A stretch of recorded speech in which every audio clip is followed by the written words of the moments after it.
आपके व्यसन आपके व्यसन क्या हैं? मैंने एक सज्जन से पूछा। वे चिढ़कर बोले, मैं कोई व्यसन नहीं पालता। आपको क्या कोई व्यसन है? उन्होंने उसी चिढ़ से मुझसे पूछा, किंतु उनकी आशा के विपरीत मैंने उत्तर दिया, मुझे तो कन्हैया की चर्चा करने और लिखने का व्यसन है। दूसरा व्यसन है गंगा जल का। गंगा जी समीप हों तो मैं सर्दी में भी गंगा स्नान करना चाहता हूँ, और यह ना हो सके तो आचमन के लिए गंगा जल साथ रखना चाहता हूँ। ये भी कोई व्यसन हुए? वे बोले, व्यसन होते हैं अफीम, शराब, गांजा, सिगरेट या जुआ खेलना। संभव है आप भी व्यसन शब्द का यही अर्थ करते हों, किंतु व्यसन का अर्थ है जो लौकिक प्रयोजन के बिना भी अपने लिए व्यस्त बनावे। व्यसन का अर्थ नशा या शौक तो है ही। अंग्रेजी में जिसे हॉबी कहते हैं वह भी व्यसन ही है। नशे तो सब त्याज्य हैं। भोजन इसलिए नशा नहीं है क्योंकि भूख रोटी, चावल, पूड़ी आदि किसी से मिट सकती है। आपको रोटी या चावल बहुत प्रिय हो सकता है, किंतु वह न मिले तो आपका काम दूसरे खाद्य पदार्थों से भी चल सकता है। किंतु चाय इसलिए व्यसन है क्योंकि चाय ना मिले तो उसका काम दूध या शरबत से नहीं चलता। कुछ लोगों को तो अमुक लेवल की ही चाय पीने का व्यसन होता है, दूसरे लेवल की चाय से भी उनका काम नहीं चलता। इस प्रकार जुए जैसे कुछ कार्य ऐसे हैं कि उनका भी व्यसन हो जाता है। मनुष्य उसके बिना नहीं रह पाता। ऐसे कार्य या नशा आपकी स्वतंत्रता नष्ट कर देते हैं। वे आपको पराधीन बनाते हैं। किसी नशे की स्थिति में किए गए कार्य या समाधि का कोई महत्व नहीं है। नशा तंबाकू हो या भांग, चाय, अफीम अथवा उससे भी तीव्र कोई आधुनिक नशा, वह आपके मन को अपने अधिकार में कर लेता है। कोई बादशाह घोड़े पर बैठे कहीं से अकेले लौट रहे थे। मार्ग में एक शराबी ने उनसे नशे में पूछा, अरे ओ घोड़े वाले, घोड़ा बेचेगा? बादशाह उस समय चुपचाप निकल गए। दूसरे दिन दरबार में अपने सैनिक भेजकर उसे बुलवाया और उसके आने पर पूछा, घोड़ा खरीदोगे? वह बहुत डरा। उसने गिड़गिड़ाते हुए कहा, मैं तो एक दरिद्र आपका गुलाम हूँ। वह घोड़ा खरीदने वाला जो कल था वह तो चला गया। यह कहानी भले कल्पित हो, इसमें यह तथ्य है कि नशे के प्रभाव से जो होता है उसका उत्तरदायी तथा फल भोगता वह व्यक्ति नहीं होता। पहले भी लोग गांजे की दम लगाकर या भंग पीकर ध्यान करते थे, और आज भी ऐसे बहुत लोग हैं, किंतु वे समझते ही नहीं कि निद्रा और समाधि में अंतर ही यह है कि निद्रा अपने आप आ जाती है और समाधि अपने प्रयत्न से लगती है। इसी प्रकार नशे के प्रभाव से जो एकाग्रता या मूर्छा होती है वह आपकी शारीरिक मानसिक हानि भले करे, उससे आपको कोई आध्यात्मिक लाभ नहीं हो सकता। लेकिन यहाँ मैं व्यसनों की हानि तथा व्यर्थता के विवेचन करने नहीं चला हूँ। मुझे तो संपूर्ण लौकिक व्यसनों की सबसे बड़ी हानि यही लगती है कि मनुष्य जीवन जो अत्यंत दुर्लभ है उसके अमूल्य क्षण वे हमसे छीन लेते हैं। इतना ही नहीं, वे मनुष्य को अपने वश में करके उसे कन्हैया से विमुख बना देते हैं, भले ये विमुखता कुछ क्षणों की ही होती हो। आप जानते हैं कि मृत्यु का कोई निश्चित समय नहीं है, और यह भी निश्चित नहीं है कि मृत्यु में कुछ विलंब होगा ही। तब आप कैसे कह सकते हैं कि जब आप किसी व्यसन के प्रभाव में होंगे तो मृत्यु नहीं आ जाएगी, और यदि ऐसी अवस्था में मृत्यु हुई तो आपको जड़ता की ही प्राप्ति होने की संभावना अधिक है, क्योंकि नशे के आवेश में मनुष्य अपने विवेक तो यहीं खो चुका होता है। अभ्यासाद् रमते यत्र दुखांतम च निगच्छति। अभ्यास के द्वारा जिनमें आनंद आने लगता है और उससे वह दुखों से छूटता है। जितने व्यसन हैं सब अभ्यास से ही व्यसन बनते हैं, किंतु उनसे मनुष्य दुखों से छूटता नहीं, केवल कुछ काल के लिए अपनी चिंता भूले रहता है। इस प्रकार पीड़ा का अनुभव न होना तो स्नायु शून्य करने वाली औषधियों तथा इंजेक्शन से भी होता है। ऐसे व्यसन कोई औषधि नहीं है जो सामान्य भौतिक रोग चिंता की ही औषधि नहीं तो भव रोग की औषधि कहाँ से बन सकेगी। अतएव जीवन में ऐसा अभ्यास करना आवश्यक है जो आपके ऐसे व्यसन बना दे जो सचमुच आपके दुखों का आत्यंतिक विनाश कर सके, जिससे आप दुखों से सदा को छूट सके। यत दगरे विषमीव परिणाम अमृतोपमम तत्सुखम सात्विकम प्रोक्तमात्म बुद्धि प्रसादजम। जो प्रारंभ में विष की भांति लगते हैं किंतु परिणाम में अमृत के समान होते हैं, वे अपनी बुद्धि की निर्मलता में होने वाले सुख सात्विक कहे गए हैं। सब नशे और जुए के समान प्रमाद रूप व्यसन तामसिक माने गए हैं और तमोगुण की प्रधानता की स्थिति में मृत्यु होने पर नरक आदि अधोलोकों की प्राप्ति होती है। अधो गच्छन्ति तामसः। इस कारण से सब तामसिक व्यसन तो त्याज्य ही हैं, लेकिन व्यसन चाहे सात्विक हो या तामसिक सहज स्वाभाविक नहीं होते, उन्हें अभ्यास के द्वारा व्यसन बनाना पड़ता है। ऐसी अवस्था में सात्विक व्यसन अभ्यास द्वारा अपनाए जाने योग्य है। व्यसन बनाए ही क्यों जाए, इसलिए कि हॉबी के बिना मनुष्य का उत्साह साहस परिमार्जित नहीं होता और जब व्यक्ति एकाकी पड़ जाता है, विशेषतः वार्धक्य में, तब उसके लिए समय काटना कठिन हो जाता है। पाश्चात्य संस्कृति में साहसपूर्ण कार्यों की प्रवृत्ति प्रचलित की, क्योंकि पाश्चात्य संस्कृति रजोगुण प्रधान है। उनके व्यसन हॉबी भी उसी के अनुरूप है। समुद्र तैरना, दुर्गम पर्वतीय यात्रा में तथा ऐसे ही अति साहसिक कार्य उनमें प्रिय है और आज का शिक्षित वर्ग तो उनका अनुकरण करने एवं प्रशंसा करने वाला है। भारत की प्राचीन सात्विक सांस्कृतिक साहसपूर्ण कार्यों की प्रवृत्ति देती है और ऐसे कार्यों की सामाजिक प्रतिष्ठा भी है, किंतु इनको सात्विक रूप दे देती है। जब ट्रेन और मोटर मार्गों की सुविधा नहीं थी तो तीर्थ यात्रा कितनी कठिन थी, कोई अनुमान कर सकता है। अब भी मुक्तिनाथ के आगे दामोदर कुंड नेपाल, मध्यमेश्वर आदि पर्वतीय तीर्थों की यात्रा कठिन ही है, किंतु जब यात्रा प्रारंभ से पैदल करनी पड़ती थी, मार्ग गहन वन से जाते थे, तो वह तीर्थ यात्रा साहसिक यात्रा नहीं थी। तीर्थ यात्राएं तो भारत में सदा से होती रही हैं। हिंगलाज बलूचिस्तान, अब पाकिस्तान में की यात्रा जिन्होंने की है, उसकी कल्पनातीत कठिनाई वही समझ सकते हैं। अब तो यह तीर्थ अगम्य प्राय हो गया है।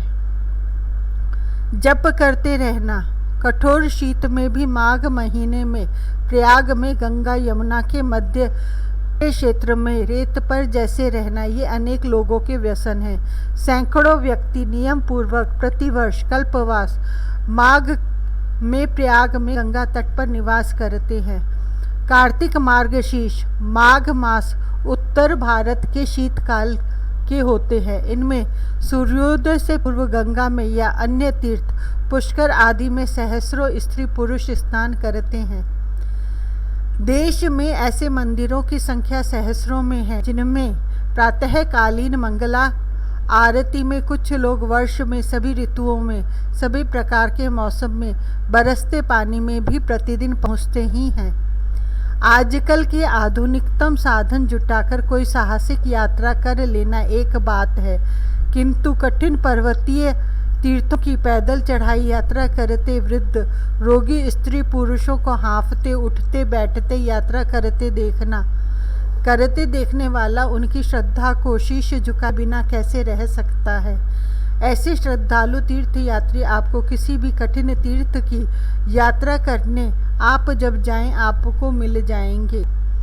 तीर्थ यात्रा, अर्चन पूजन आदि हमारे पवित्र व्यसन हैं। लंबी दूरी से यहाँ तक कि गंगोत्री या गोमुख से गंगा जल ठेठ दक्षिण भारत में रामेश्वर पर चढ़ाने लोग ले जाते हैं। इसी प्रकार के अनेक धार्मिक अनुष्ठान हैं। कुछ तो दैनिक किए जाते हैं और वर्षों तक चलते हैं। ब्रज के गिरिराज गोवर्धन की दंडवती परिक्रमा ही नहीं, एक स्थान पर 108 दंडवत करके तब आगे बढ़ने वाले भी कई लोग वहाँ के परिक्रमा मार्ग में मिल जाएंगे। वृंदावन, मथुरा, गोवर्धन, अयोध्या आदि तीर्थों की प्रतिदिन नियम से परिक्रमा करने वाले थोड़े लोग नहीं हैं। इसी प्रकार वाराणसी, प्रयाग आदि तीर्थों में प्रतिदिन तीर्थ स्नान करने वाले लोगों की संख्या भी बहुत बड़ी है। श्री सनातन गोस्वामी बहुत वृद्ध होने पर भी नित्य परिक्रमा करते थे। वृंदावन, नवद्वीप जैसे स्थानों में बहुत लोग हैं जो नियम पूर्वक 1 लाख नाम जप प्रतिदिन करते हैं। इससे अधिक 3 लाख नाम जप प्रतिदिन करने वाले महापुरुष भी हुए ही हैं। आप साधु महात्मा, आस्तिक, साधक तथा साधारण धार्मिक गृहस्थों को देखें तो उनका पूरा ही वर्ग लगभग ऐसा मिलेगा जो नियम से कोई धार्मिक कृत्य प्रतिदिन तथा वर्ष के अमुक दिनों में अवश्य निर्वाह करते हैं। जैन संप्रदाय में तप व्रत बहुत प्रचलित है। उनके मुनि ही नहीं, गृहस्थ भी अनेक व्रत करते ही रहते हैं। वानप्रस्थ, संन्यास में परिव्राजक, वृत्तिशील लोग नियम संयम ही तो पालन करते हैं। यह सब श्रद्धा प्रेरित कर्म पुण्य समझकर किए जाते हैं। इनमें सकाम भाव से लौकिक लाभ के लिए ही सब लोग तीर्थ यात्रा, जप, व्रत, अनुष्ठान आदि नहीं करते। निष्काम भाव से करने वालों की संख्या थोड़ी नहीं है। इसी में आप रासलीला, रामलीला, कथा कीर्तन को भी सम्मिलित कर लें। आप कह सकते हैं कि कथावाचक तथा मंडली वालों की यह आजीविका है और इनके आयोजक ऐसा आयोजन लोकेशनात् अथवा किन्हीं लौकिक साधनों के स्वार्थों के कारण करते हैं, किंतु इनके दर्शक सब केवल मनोरंजन के ही लिए नहीं आते। उनमें लीला दर्शन, कथा श्रवण, कीर्तन को श्रद्धापूर्वक जीवन व्रत बनाने वालों की संख्या भी छोटी नहीं होती। सच बात तो यह है कि आध्यात्मिक निष्ठा एवं प्रवृत्ति से ध्यान, योग, ध्यान, जप, तप, कीर्तन, कथा, पूजा पाठ, तीर्थ यात्रा आदि जितने साधन हैं वे यदि सकाम भाव से नहीं किए जा रहे हैं तो सब पवित्र व्यसन हैं। वे केवल श्रम या समय काटने वाले व्यसन नहीं हैं। वे ऐसे व्यसन हैं जो केवल आपको व्यस्त ही नहीं बनाते, आपका अंतःकरण शुद्ध करते हैं, आपको परमात्मा के समीप करते हैं और समाज में भी शांति, सात्विकता का प्रसार करते हैं। आप में ऐसा कोई सात्विक व्यसन है या नहीं? यह कोई ऐसा कार्य नहीं है जो लोकोत्तर महापुरुष अथवा त्यागी विरक्त लोग ही कर सकते हों। यह तो एक ऐसा मनोरंजन भी है जिसे अनेक नारियां एवं पुरुष सहज भाव से करते हैं। मैं ऐसी महिलाओं तथा पुरुषों को जानता हूँ जिनका व्यसन कोई तीर्थ परिक्रमा, तीर्थ स्नान, मंदिर दर्शन, कथा श्रवण अथवा नाम कीर्तन है। ऐसे लोग देश में इतने अधिक हैं कि आप भी उनसे अपरिचित नहीं होंगे। अवश्य ऐसे कुछ लोगों को आप भी जानते ही होंगे। ऐसे लोगों में कोई विशेषता होती है? ऐसे लोगों की न कोई सींग पूंछ निकलती है। उनके साहसपूर्ण कार्य समाचार पत्रों में चमकते हैं। व्यसन प्रायः समय मात्र नष्ट करते हैं यदि वे सात्विक न हों। सात्विक व्यसन कम से कम उतने समय जब तक उनका आवेग रहता है हृदय को श्रद्धा से पवित्र रखते हैं, सांसारिक चिंताएं शांत रखते हैं और संसार में सात्विकता का प्रसार करते हैं। इसे आप कम मानते हैं? मनुष्य संसार के मोह पाश में जकड़ा है। मैं मेरों के स्वार्थी साधन में ही रात दिन लगा है। इस जकड़न से ये सात्विक व्यसन उसे श्वास लेने का अवकाश देते हैं। उसका मोह पाश कुछ न कुछ शिथिल पड़ता है। इस भव पाश को छिन्न करने के लिए तो व्यसन भी उतना ही सशक्त चाहिए। आप जितनी देर कन्हई की चर्चा करते सुनते या इस चपल के संबंध में कुछ सोचते हैं उतनी देर संसार या माया आपसे दूर रहती है या नहीं? इसी को आप अपना व्यसन बना ले सके तो आप जीवन में ही माया मुक्त, तब तो आप कन्हई के और ये व्रजेंद्र नंदन आपका। यह ना हो सकता हो तो भी अपने चित्त को ऐसा बनाइए कि इसकी कथा चर्चा प्रिय लगने लगे। आप जानते हैं कि हॉकी या क्रिकेट का व्यसन बहुत कम लोगों को होता है, किंतु इन खेलों के मैच का विवरण सुनने का व्यसन लोग आवश्यक कार्य तथा भोजन जलपान भी भूलकर रेडियो के पास जमे रहते हैं। इस विवरण को सुनने से कोई लाभ लौकिक या पारलौकिक आप बता सकते हैं? यह केवल व्यसन है या नहीं? इतना कुतूहल उत्सुकता यदि कन्हई की चर्चा कथा श्रवण की हो तो वह व्यसन इस खेल चर्चा श्रवण जैसा ही व्यर्थ होगा। आप उतना प्रबल व्यसन मन में न भी जागृत कर सकें तो भी सामान्य सात्विक व्यसन अपनाने का प्रयत्न अवश्य करें। सात्विक व्यसन अर्थात पुण्य कार्य, परोपकार, जप, पूजन पाठ आदि का अभ्यास। स्मरण रखना चाहिए कि सात्विक व्यसन आरंभ में व्यसन नहीं होते। वे कार्य तो आरंभ में विषमी व अप्रिय अथवा कष्टकर लगते हैं। इनमें रुचि सात्विक लोगों के संग से, सत्य शास्त्र के अध्ययन से, इन कार्यों का महत्व बार बार श्रवण करने से ही उत्पन्न होती है। रुचि न होने पर भी लोक लाज से, किसी के कहने से, दिखावे के लिए भी इनको करना उत्तम है। अंततः अनेक नशाओं का व्यसन भी तो लोग मित्रों के आग्रह तथा लोक दिखावे के लिए प्रारंभ करते हैं। बार बार करने पर भी यही अभ्यास यदि आवश्यक मानकर या श्रद्धा पूर्वक किया जाए तो व्यसन बन जाता है। बार बार अनिच्छा पूर्वक या आवश्यकता से विवश होकर कोई काम करते रहने से भी उसके करते रहने का अभ्यास नहीं पड़ता और न वह व्यसन बनता। जैसे विद्यार्थी वर्षों तक पाठशाला में जाते रहते हैं किंतु उन्हें पाठशाला जाने का व्यसन कभी नहीं पड़ता। अभ्यासवश वे कभी वहाँ नहीं जाते। अतः आप श्रद्धा सहित कोई सात्विक कर्म अपने दैनिक जीवन में अपना लें और उसे प्रयत्न पूर्वक करते रहें। उसे अपना व्यसन बन जाने दें। इससे वह आपके जीवन को पवित्र कर देगा और आपका पारलौकिक पथ प्रशस्त करेगा। कन्हई आपका व्यसन बन सके, इसका नाम, इसकी कथा, इसका चिंतन, इसकी चर्चा व्यसन बन सके तो आपका मानव जीवन ही धन्य हो जाए।